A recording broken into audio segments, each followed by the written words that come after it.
చాలామంది మతం బోధిస్తారు. దేవునితో రిలేషన్‌షిప్ గురించి బోధించరు. చాలామంది స్వార్థం కొరకు, తమ యొక్క స్వార్థం కొరకు మతాన్ని బోధిస్తారు.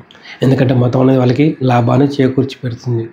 కానీ దేవునితో రిలేషన్‌షిప్ అనేది వారి యొక్క మతానికి అడ్డుగా ఉంటుంది కాబట్టి వాళ్ళు ఎక్కువగా బోధించరు. మతంలో ఎంతసేపు ఇదొక ట్రాన్సాక్షన్. నువ్వు దేవునికి ఎంత ఇస్తే దానికి నీకు తిరిగి ఇస్తాడు. గర్భఫలం కొరకు ఎదురు చూస్తున్న వాళ్ళు స్పాన్సర్ చేస్తే వాళ్ళకి గర్భఫలం దయచేస్తాడు. ఇల్లు లేని వాళ్ళు ఇంటి స్పాన్సర్ చేస్తే ఇల్లు కట్టుకోవడానికి దేవుడు మీకు సహాయం చేస్తాడు.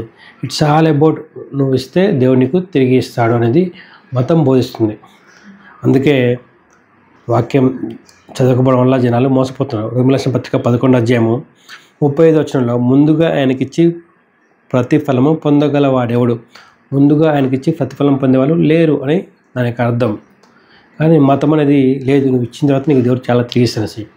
కానీ దేవునితో రిలేషన్షిప్ అనేది ఎలా ఉంటుందంటే, ఆయన ఇచ్చాడు కాబట్టి నేను ఇస్తాను అంతే.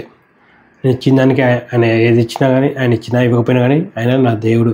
ఆయన నాకు ఇచ్చాడు కాబట్టి నేను ఇస్తున్నాను అనేదానికి, నేను ఇస్తే ఆయన ఇస్తాడనే దానికి చాలా తేడా ఉంది. ఒకటి మతము, మరొకటి దేవునితో సంబంధం కలిగి ఉండడం. కాబట్టి వాక్యపిల్ల పద్ధతి పరిశీలించండి. ఎందుకంటే నేడు అనేక మంది బోధకులు మీకు మతాన్ని బోధిస్తున్నారు, దేవునితో ఒక సంబంధం కలిగి ఉన్నాడని మీకు బోధించట్లేదు.